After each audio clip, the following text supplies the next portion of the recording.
fleet. Can you commit to addressing the problems with the Department of Commerce contract process and resolving the backlog of contracts? Yes, Chairman. Thank you. The Department of Commerce plays an underappreciated role in U.S. science policy, something you have a great deal of experience with. Hey guys, welcome to True Voice. If you're new here, I'm Andrew. So I just watched Ted Cruz's latest rant. And folks, let me tell you, the irony is almost too much. Please don't forget to subscribe and like if you want to keep seeing videos like this. Now let's watch the video. Thank you. Mr. DeBar, there is reportedly a backlog of contracts awaiting approval at the Department of Commerce, with only 5 or 6 being approved per day. NOAA alone has 5,700 contracts set to expire this year. These contracts include everything from post-hurricane flood assessments to janitorial services. Recently, NOAA came close to letting the contract expire for the Advanced Weather Interactive Processing System. The system is critical for weather forecasters to access weather data from satellites, radar, surface stations, and computer models, and to issue weather warnings. More recently, a data center at Texas A&M was shut down for several days because of bottlenecks in the department's contracting process, depriving Texas emergency and water managers of critical drought forecasts that help them manage reservoirs and track storm surge data and hurricane forecasts in real time. There are other critical contracts for Texas that are in Commerce's contracting backlog, such as routine maintenance repairs to NOAA's aging Hurricane Hunter fleet. Can you commit to addressing the problems with the Department of Commerce contract process and resolving the backlog of contracts? Yes, Chairman. Thank you. The Department of Commerce plays an underappreciated role in U.S. science policy, something you have a great deal of experience with, emphasizing applied science, technology transfer, and commercialization to drive economic growth.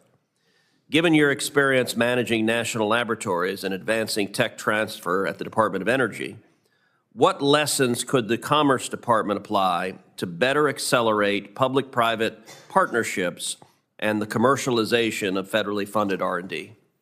So Senator, my kind of philosophy around federal government spending is it should be the equivalent of venture money. It should be the equivalent of triggering money to get the private sector moving in a certain direction. Certainly discovery science is a big part of it, but how do you translate it, as your question posed, is vitally important. So taking a look at the structure around Bayh-Dole and Weiler-Stevenson that actually makes that possible, but how do we make that easier? And also, how do we set up better communities for people to see what we've invented or supported invention, either in the private sector or in the universities? And how do we make it easier for people to go do that is certainly something I did at DOE and would look to push that forward at Commerce. Thank you. I look forward to working with you in that regard. Finally, the United States has been a global leader in technological innovation due to our free enterprise system and strong rule of law. Our nation's leadership in critical emerging technologies like artificial intelligence will hinge on whether we embrace entrepreneurial freedom or instead adopt a European-style command and control regulatory scheme. You correctly recognize that the United States must continue to outpace China and remain the global leader in AI. What is at risk if we go the direction of Europe and the Biden administration and adopt heavy-handed AI regulations requiring prior approval before new innovations can be implemented? So the AI sector, and you can't even say sector, but the AI applications are so darn broad. Everything from energy to agriculture to financial services, and I could keep going, is so wide that regulating something with that breadth and that width and people's ability to invent things across those and many other industries would impede economic progress and that whole sector and productivity for the whole economy and the welfare for everyday American citizens.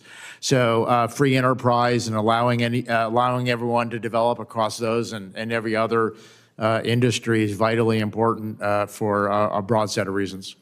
During the Biden administration, the National Institute of Standards and Technology, NIST, including the AI Safety Institute, looked at the worst of the European Union tech regulation, policing, quote, misinformation as a part of, quote, measuring AI and its, quote, risks. This was all nonsense. If confirmed, how will you restore NIST to its apolitical statutory mission and eliminate Trojan horse social policy? So NIST has certain strengths that is clearly leader in the world, and one's on standards, one's on identifying the kind of the capabilities of certain technologies and measuring those. And so those, I think trying to have NIST stick to the traditional area that it does very well in versus expanding it into other areas, I think that's probably the right way to go for NIST in this particular area. Terrific. So my final question is required of all nominees.